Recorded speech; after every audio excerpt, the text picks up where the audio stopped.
Hello, just a little introduction about myself. My name is Letty Hibbard. I am a graduate student at Merrimack College. I'm getting my master's in athletic training, and this presentation is going to be on the athletic trainer's role in prevention and management of Cyclops lesions.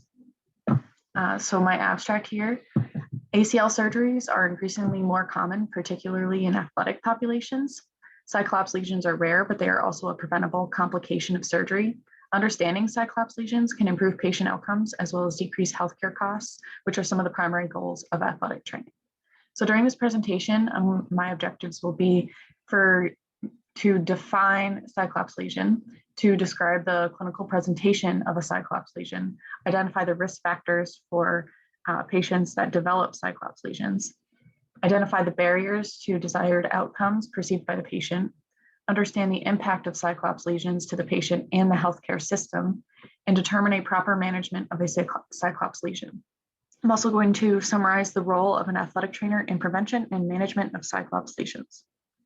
This study was done by analyzing literature associated with ACL reconstruction surgery or Cyclops lesions and arthropobrosis etiology and patient adherence to rehabilitation. That was the main focus of my database searches. So I used EBSCO databases through the Merrimack McQuaid Library research link. I also used PubMed and Medline. Keywords and phrases that I used in my database searches included Cyclops lesion or ACL reconstruction and Cyclops lesion, ACL reconstruction and cost, ACL reconstruction and rehabilitation, and articles were restricted to the ones that were published within the last 5 years, and as well as making sure that they were screened for relevance to my research topic. So a lot of research out there on ACL reconstruction is ultra specific. For example, what type of grafts to use, what are the outcomes of certain procedures, what type of equipment did they use, that sort of thing. For the management of Cyclops lesions, once you have a lesion, it doesn't really matter how you got it. So my focus was more on what to do if this develops in a patient. So what exactly is a Cyclops lesion? A Cyclops lesion is a nodule that forms in the anterior aspect of an ACL graft. It can happen in almost every single type of graft. There was a lot of research on which ones are more likely to result in a surgical complication, such as a Cyclops lesion. But another term for a Cyclops lesion is just an arthropobrosis, which is just a fibrous buildup of essentially a scar tissue that forms as a reaction to the surgery and is sometimes part of a natural healing process, but it is obviously an undesirable outcome of a surgery. It's normally located within the supracondylar notch of, in between the femur and the tibia. If you look over to figure 1 on the right, you can see A, B, and C. So A is the most common location for a Cyclops lesion in the supracondylar notch of the tibia. And B is in the femoral notch. So that's really, I think it's called a reverse Cyclops lesion. And then also in the midgraft, that's an atypical Cyclops lesion. They don't normally occur in that area. It's normally in either one of the insertion sites. So the reason why it's called a Cyclops lesion is because when they use an arthroscope to perform the ACL reconstruction, and then when they go in to remove the Cyclops lesion, it looks like a white sphere with blood vessels in the center. So it looks like the shape of an eye. Cyclops syndrome is characterized by a Cyclops lesion that causes any sort of dysfunction. So if you have symptoms from a Cyclops lesion, then it's called Cyclops syndrome because, as we'll learn later, not all Cyclops lesions are symptomatic. So moving on to the prevalence, there's an estimated 250,000 ACL injuries in the US, costing $2 billion a year. That is a huge amount of money, and it's something that could potentially be prevented in some circumstances. So 200,000 ACL reconstructions are performed each year. So that just increases the risk of any population having a Cyclops lesion just because there is that many surgeries occurring each year. The risk of a complication is higher. Cyclops lesions can occur in up to 47% of all ACL reconstructions. Depending on what research I looked at, the ranges varied from 1% of a population that was studied in a randomized control trial all the way up to 50%. So it's a wide range of analyses that resulted in this statistic, but regardless of how they occur, it's prevalent enough that we need to be prepared for this type of situation as athletic trainers, and that understanding how prevalent ACL injuries are can also help in preventing a Cyclops lesion, because if there's more awareness of a Cyclops lesion, then perhaps we can prevent them from occurring in the first place by properly managing an ACL reconstruction post-surgical care. So figure 2 over here is just an image of the anterior to posterior MRI of a Cyclops lesion. This one is the best photograph that I found. It was in one of my research articles. It just clearly shows the shape of the eye. For people that aren't as well versed in MRI image reading, you can clearly see the circular shape with a dark center. So the results of my research, my main goal was to summarize the findings of Cyclops lesions and put them into the context of clinical care. So the clinical presentation is that the patient is not going to be progressing through rehab as expected. They're going to have decreased knee extension, but they can also have decreased knee flexion. It just depends on where that nodule is being impinged upon in the joint. There is oftentimes a tissue contracture that results in loss of range of motion as well. Symptomatic Cyclops lesions can be incredibly painful. There is also a high frequency of crepitus, popping, or locking. Functional deficits affecting activities of daily living. This is a huge part. If you have a symptomatic Cyclops lesion, it can be really debilitating to your everyday life, as well as painful. However, most Cyclops lesions aren't even found. Obviously, in the athletic population, there's more awareness of range of motion and function because athletes use their joints a lot more efficiently. So when there are deficits, it's much more noticeable, but a lot of Cyclops lesions are asymptomatic. There's no standard for diagnosis either. An MRI is the most effective way with a sensitivity, specificity, and accuracy of 85%, 84%, and 85% respectively. I also found several research articles that used ultrasound as a diagnostic tool as well to mitigate cost. So risk factors for developing a Cyclops lesion include genetics. So some people's healing process are just genetically predisposed to forming scar tissue like this. They're just overactive, fibers are being laid down and they get this dysfunctional healing. Being female, this is super, super prevalent in ACL injury research. Females are much more likely to have an ACL injury just because of the way their body is structured, as well as what kind of sports that they do. Avulsion injury is more likely to cause a Cyclops lesion that is due to the improper healing process. So having a more catastrophic injury such as avulsion would result in less desirable outcomes most of the time anyway. So when an ACL surgery is reconstructed, there's just improper healing. Previous surgery, so if this is a multiple surgery situation, there's an increased risk of Cyclops lesion. Pre-operation range of motion was also a predictor for Cyclops lesions, as well as post-operation mismanagement, which I will go into more and when I discuss the role of the athletic trainer. So the type of graft or type of surgery was also known to have a relationship with whether or not a Cyclops lesion would occur, and also which type, as in what location it would form in.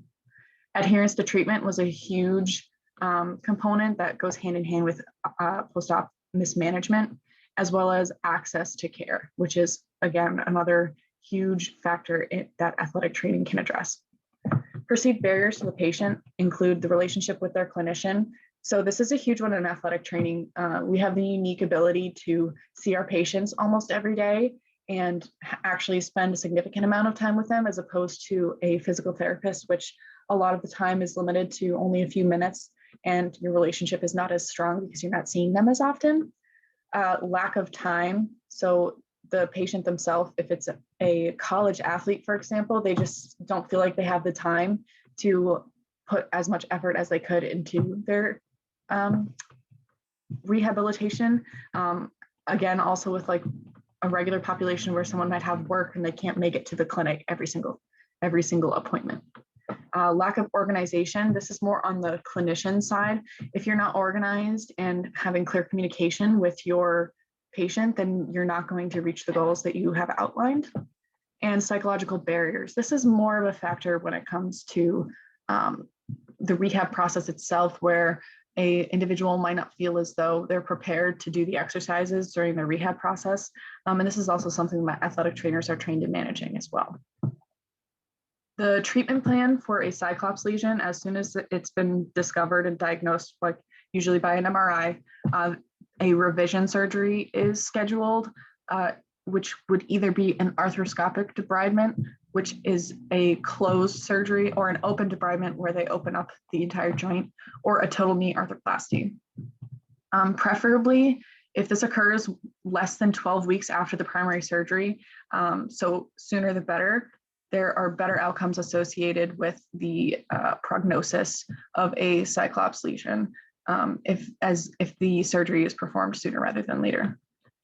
So aggressive rehab and modalities to maintain strength and range of motion before and after surgery are huge in Cyclops lesions, and this is where the mismanagement comes in. If the appropriate rehab isn't being performed at the right time during their healing process after their first surgery, then their likelihood of Cyclops lesion will increase because the healing process is being mismanaged. So if there's aggressive rehab that actually molds the shape and structure of the newly formed ACL graft, then that is much more successful than not really adhering to a true treatment plan. Another component of the treatment plan is to address patient barriers, their facilitators, and their support system to optimize their care. So that essentially means that we really communicate and structure the rehab process to the patient's needs and their ability to perform those needs. And that can be based on their social determinants of health as well. So that is just part of cultural competency as well as patient-centered care. And it's widely practiced in athletic training as well as most other healthcare professions. The patient's needs are put before anything else in order to get the best possible outcomes. And then also creating treatment goals with the patient to get them more involved in their rehab process. And this will also increase the likelihood that they adhere to the treatment plan. The prognosis for a Cyclops lesion is that the symptoms and range of motion will resolve completely after it's excised from the joint. You just have to follow the treatment plan, aggressive rehab modalities, and hit every benchmark that you need to be hitting during rehabilitation and manage it appropriately. So the cost of Cyclops lesions. So in general, arthropobrosis is one of the leading causes of surgical failure and readmission into a hospital. This might apply to more of a general population as opposed to a sports medicine population. But arthropobrosis can be really debilitating, and is the leading cause that would result in immediate surgery, because conservative care doesn't really work if there's already a massive scar tissue formed, and arthropobrosis isn't solvable unless it's removed. So surgery is required. ACL reconstruction is also more likely to be successful and cost effective than a lot of other surgeries that are performed commonly. It's just such a huge surgery that has been done so many times and in so many different ways that it's really been fine-tuned and it's successful and cost effective. However, if an arthropobrosis or Cyclops lesion forms, then a secondary surgery can cost about $7,000 and rehab services can cost $1,500.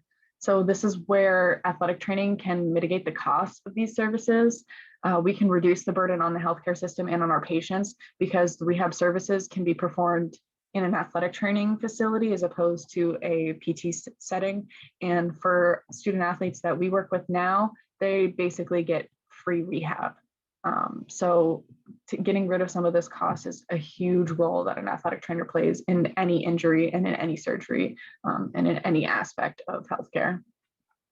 ACL injuries can cost up to $38,000 in the long term, so prevention is key in managing costs. This comes from the NATA position statement on ACL management of injuries. So basically, if ACL injuries are prevented in the first place, then a Cyclops lesion would never risk being formed anyway. So managing ACL injuries by preventing them from happening in the first place is a key factor of preventing Cyclops lesions as well. So in conclusion, Cyclops lesions can form if the clinician does not appropriately manage an athlete's post-surgical care or ACL reconstruction or a similar knee surgery. Prevention is one of the most important aspects of athletic training, as well as patient-centered care. Proper management of any injury can prevent a condition from becoming worse and ultimately decrease the impact to the patient. So in order to prevent Cyclops lesions, we need to focus on early rehab, so not allowing a patient to be immobilized for too long. You want to start rehab exercises as soon as possible, especially with an emphasis on full extension. This has been shown to prevent, I wouldn't say prevent, it's associated with no formation of a Cyclops lesion, as opposed to not emphasizing full extension has shown to result in an unfavorable outcome in an ACL reconstruction rehabilitation. So another key component in preventing would be to recover range of motion before ACL reconstruction. So having appropriate prehab exercises and strength before the surgery is conducted, instead of just having a surgery scheduled and then performing it on whatever date, actually having the athletic trainer work with a surgeon and their doctor to make sure that the timing of the surgery is appropriate, because if they aren't prepared before, then their outcomes wouldn't be as good post-surgery. So the surgical technique can also be a factor in the cause of Cyclops lesions. So just having that discussion with the surgeon and the patient to just understand what are the risks associated with each technique and which one might be best for your patient. Next is to prevent an ACL injury in the first place. As I just discussed, it can have a huge impact on decreasing costs as well as patient outcomes and quality of life. ACL injuries are super common and they have a huge impact on activities of daily living and future health as well. So individuals that had ACL surgeries when they were really young, there's a ton of research out there showing the consequences of having surgery at a younger age. A lot of individuals end up having total knee replacements at relatively younger ages than what has been occurring in the past. So managing this is basically the athletic trainer's entire role. They play an integral role in preventing surgical complications such as Cyclops lesions. So prehab before an ACL reconstruction, coordination and communication with the surgeon, physical therapist, and patient, making sure that everyone is ticking the boxes that they need to be ticking, and really facilitating the process for your patient and being an advocate for them is what's going to further their rehabilitation results and actually get them back to their normal function. Post-surgical care needs to be managed appropriately, as I have been discussing this entire time, making sure that we're following a rehab plan and that we're doing everything that needs to be done when it needs to be done. So the implications of my research on this topic is that surgical complications are common in any injury, in any surgery, and it doesn't just apply to the knee or ACL reconstructions. So this type of analysis and summary can be applied to any procedure, and exploring the impact of an athletic trainer could be really valuable in mitigating healthcare costs as a total, and also improving patient outcomes for any surgery. This doesn't have to be just applied to, college athletes or high school athletes. If athletic trainers are involved with every single procedure like this, they just have a lot more access and ability and the knowledge to facilitate the rehabilitation or the plan outlined by a surgeon or a PT that can result in favorable outcomes for any patient. I would like to thank Leah Polowski for helping me on my research, as well as the other professors in my MSAT program. This has been an excellent 2 years for me. I really appreciate you listening to my research presentation today. Thank you very much.